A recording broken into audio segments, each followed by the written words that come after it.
Howdy. Well, what you're looking at here is a rather unique old rifle. This is called a model 1871/88 Dutch Beaumont.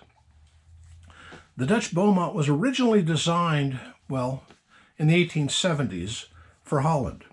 And it was designed by a fellow by the name of Edouard Beaumont, who was a Dutch engineer at Delft, which is where their armory is.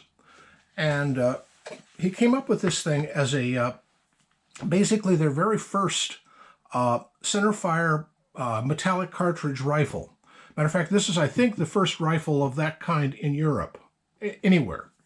Now, it used black powder, of course, but what's unique about it and interesting, several things. First of all, the mainspring of the thing is contained in this rather bulbous bolt, the bolt handle itself. So you'll notice it's split here into two pieces. There's a bolt that goes through it and holds it together. And there's this leaf spring inside here that actually powers the bolt and the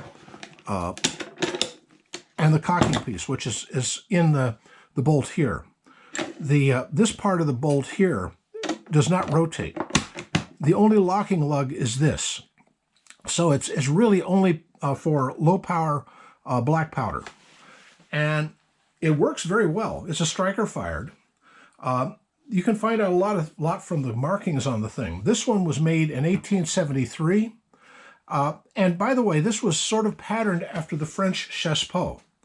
And this bolt design was very similar to what the French used for their the needle rifle they used in the was 1870-71 Franco-Prussian War that they lost. But anyway, it's called a 71/88 for a very simple reason. That is a Vitelli magazine. Now, what is a Vitelli magazine? It was an Italian fellow who developed this, and it was used on a slew of rifles of this time. By the way, this is designed for a 41 caliber bullet. That's the bullet.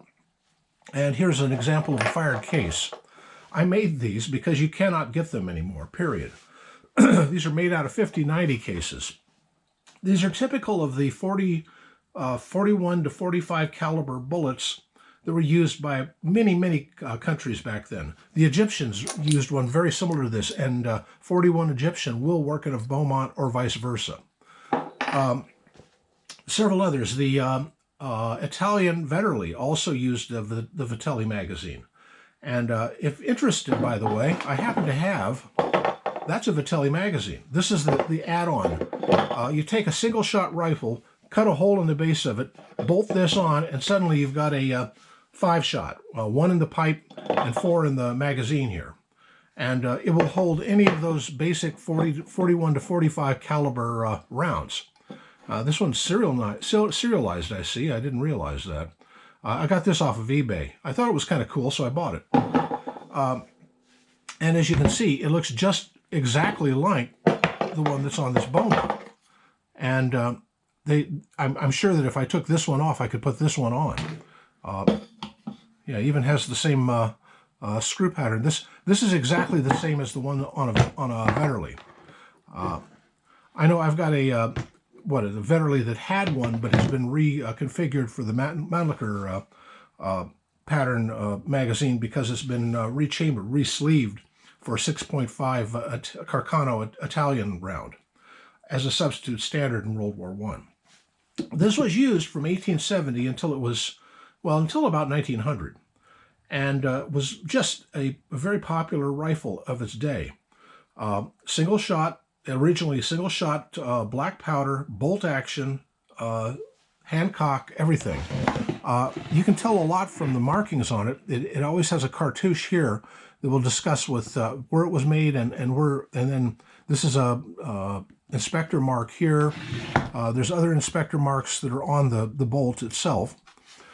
I bought this for $100 and some odd at a gun store many years ago, and the guy had no idea what it was. Well, it's not exactly the greatest shape rifle in the world. I saw one that was in absolutely pristine shape at a recent auction, and it went for almost $650. It went for $650. And I thought, my God, I picked this up for, I think I paid 120 bucks for this, maybe 160. I can't remember exactly. Now, granted, it's in bad shape. I mean, it's got a crack here. It's got a crack in the wrist. There is no cleaning rod. By the way, any Beaumonts you find in the U.S., for some strange reason, are missing their cleaning rods. They were always included with one, and it was serialized to the gun, but it's always missing.